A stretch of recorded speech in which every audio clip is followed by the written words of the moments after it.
Now, I'm gonna give the floor to Duca.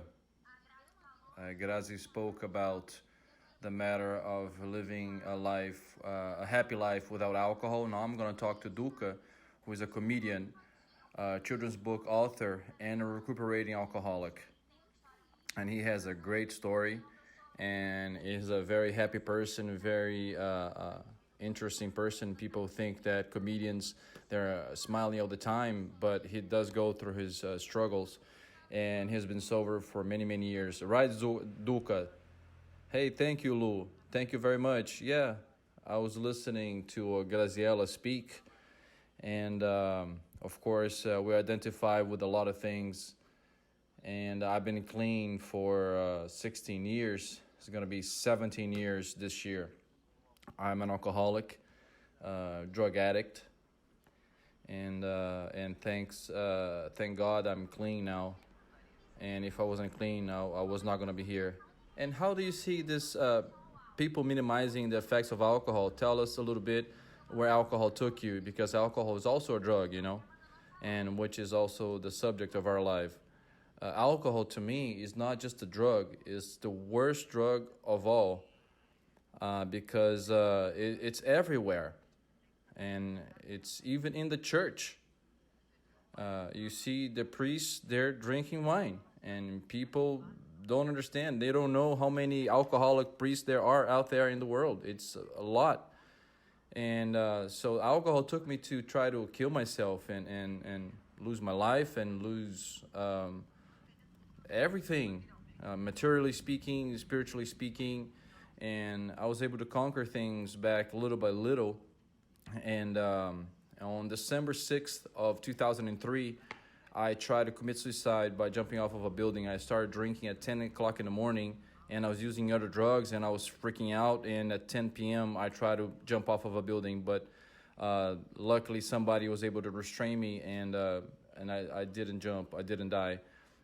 So the next day, I woke up. I was like, I'm going to seek help. And I wasn't living with my parents anymore. I was living with my grandma. And my parents went out looking for me at Jurujuba, which is a psychiatric hospital, because people told them that I had lost it. And I was freaking out, and I had. And they looked for me in police stations and the morgue. And I was in the street still, drinking still, and all messed up. My face was all weird and messed up, and people ask me, what's going on with you? And I'll tell them, I'm just saying goodbye to this life, And I got home, and Mom hugged me, and I told him, hey, either you commit me or you're going to bury me. So on December 8th of 2003, I was committed to a rehab clinic where I stayed for 44 days, and which is where I started to live, really, because I was a good person. I discovered that I am a good person. I'm not a scoundrel, a shameless person, a thug. I have a condition, and a lot of people have that condition. And a lot of people, like Graziella was saying, they are in denial, which is the main thing. Oh, not me. And I used to think like this also. I was like, oh, no, not me. All I do is alcohol, marijuana, ecstasy, and LSD. I don't have any problems with drugs. And so the problem was when it runs out. Yeah. The problem is when it runs out. Yeah. So I saw Graziella talking about it, and I drank rubbing alcohol myself. I found myself in very dire straits, and it's that thing. The recuperating alcoholic is a wonderful thing, but an active alcoholic is just a sad thing. I remember the OLO I used to do. You know what OLO is? Is others leftovers. And I used to look for, I didn't have any money anymore. I didn't know how to speak anymore, not even Portuguese, or didn't even know my name. And so I went to other people's leftovers. And people's cans that were left over, I would get the can and I would drink with whatever was inside, with cigarette butts, with ashes. And there was also a famous saying among us drunks that drinking leftovers with cigarette ashes on it, it gives you a bigger high, and it's just sad. But luckily, there was still time left for me to to be able to find life. And like in this quarantine, what I see, like everybody is just drinking a lot and really heavily, and I see that once the quarantine is over, the AA groups will be packed, because who's left? Like in the quarantine, it's only you are left, and like couples are splitting. A lot of things are happening because there's no more the exterior world. There's only the interior that is active now. Man, you're screwed. You're done. And that's the thing. And today, and like, of course, here at home, we don't live a Roman Rockwell painting. But I miss being in a AA meeting a lot, and there's some online meetings, but there's just too many things online, and I like offline. And so the thing that I'm doing the most is surfing, because either you surf or you freak out, so I need to put this endorphin in me, and I've been able to do that, but it's sad, and to see that people are going heavy at it, in drugs and alcohol. And like, I don't have any problems anymore talking about it. The effects of alcohol is quite dismissed and minimized by people. People say, oh, I'm just drinking during the quarantine, and after the quarantine, I'm not going to drink at home anymore. And unfortunately, I don't think this is going to happen. I think it's going to be one of the after effects. And many people, alcoholism will, start on them. I think that, did you have the habit of drinking at home when you were active? Or you just drink socially? Oh, no. I was the guy that used to hide beers inside the produce drawer in my fridge when there was a party at home. Like, we're running out of beers. I'm going to hide some for me because I cannot run out, like we talked earlier. What if it runs out, So I became the seesaw guy. Whenever I sat down, people stood up and left. And now it's different too, because no one invites me to go anywhere because I don't use anything anymore. I don't drink or whatever. And they don't understand, because it's so hard for a person to understand that the other person has a problem with alcohol, because everywhere you go, you're offered a drink. It doesn't matter where you have a barbecue. Hey, would you like a beer? Because, we need to know that we cannot. And that's the thing. I take my first step every day. I lost.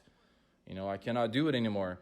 So you try to tell people, tell it once, hey, no, I'm not drinking now, try to play it off. And he's like, no, I'm not drinking. And they all keep going. No, just one beer. And you keep trying to warn them, no, I'm not drinking. So and then you get the limit, you go, hey, I cannot drink. I'm an alcoholic. If I start drinking, the fun is over. Everything here will be over, because it's a monster that it was, created inside of me, and it's here, and that's the truth. And our monsters are inside of us. There's nowhere for them to go, but they're dormant. That's the truth. Because that's the thing of character flaws. Character flaws, I have tons, but they don't come out. And drugs made them all come out. And, like stealing, cheat, and all those things. That people think that inactive, they think it's just normal. But once you're clean, you go, oh, no, this is terrible. You're like, oh, then you have to write, oh, I'm sorry to many, many people.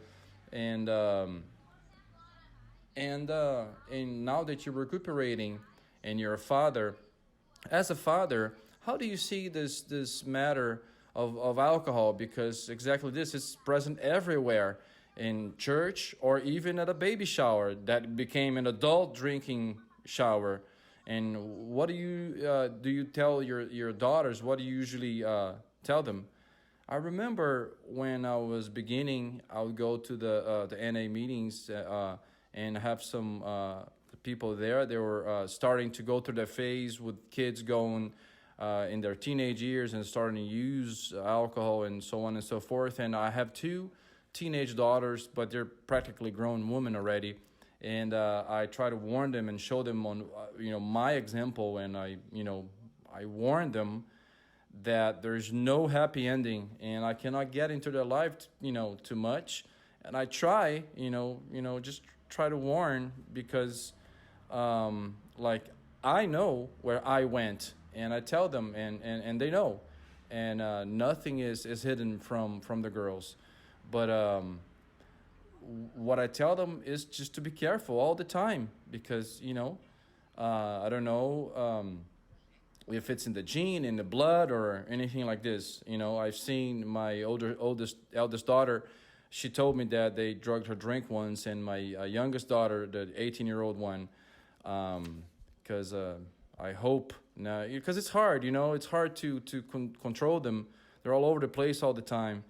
And today, how can I say, perhaps because I have the approach of the addict that I am, very soon, if I identify and notice that the condition is creeping in, I go, hey, I'll step up and go, hey, like, let's go to a meeting with me, because I've been noticing that it's derailing things now, and but now it's still okay, because I gave up on my life. I gave up on fighting for things in life, and that's the thing. Once you're clean, things happen, and develop. When I was clean, I published 4 books by myself, and I'm on TV, and I do comedy. I have my show, which is the Two of Me concert that I have, which I talk about the addiction side and the comedy side, which was a great thing. And I was in both sides. Yeah, art is it is a great vehicle of information, of prevention.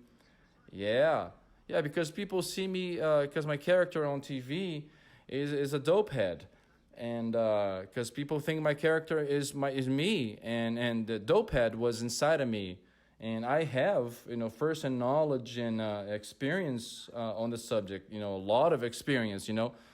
To do this character, but it's not inside of me anymore. It's just a character. So in real life, people go, hey, Tuca, come on, let's go there, do this and that. And they're like, no, not me. I don't do anything anymore. Because if I do, I will die. And that's the truth. And one thing that I learned inside the AA Brotherhood, people, be first arrived there, and somebody there getting a chip of however many years and looking of a newcomer and say, hey, if you mess up, man, you're gonna die, either by suffering or being in the wrong place. And I identify a lot, because I think I'm not gonna be in the wrong place, but I'm gonna suffer again. And man, I don't want to suffer anymore. I've suffered way too much, my God. And that's what I try to tell my daughters. It's not that I suffer way too much, and I tell them this, and it's that pain in your soul. It's not a physical pain. It's pain, in your soul, and which is the worst one of all. And this pain makes you, give up on living. And this happens with the introduction of drugs. And because in the beginning, everything's wonderful, but, right afterwards, it's like everything downhill. You see, I went to speak at a rehab clinic once, and I was asked if I had drank alcohol from a gas pump, like from a gas station, like a gas pump. And I told him, like, not yet. And because it's the not yet condition, because I had not drank alcohol from a gas pump, but I had drank rubbing alcohol. Duca, unfortunately, I am powerless about the time situation. I need to give the floor to my other guests. I put you and Grazi first, because you guys have first-hand experience. And now I'm going to give the floor to a psychologist. And she's an expert, and she'll be able to talk about risk factors, like genetic factors, like we mentioned earlier. And she'll be able to talk about technical aspects about alcohol, which is also a drug. Thank you very much, Duca. Hey, follow along with us, okay? Okay, thank you. Take care. Bye-bye. Okay, now I'm going to invite the psychologist Sabrina Pressman, who is a specialist in drug addiction. Let me find Sabrina. Where is Sabrina?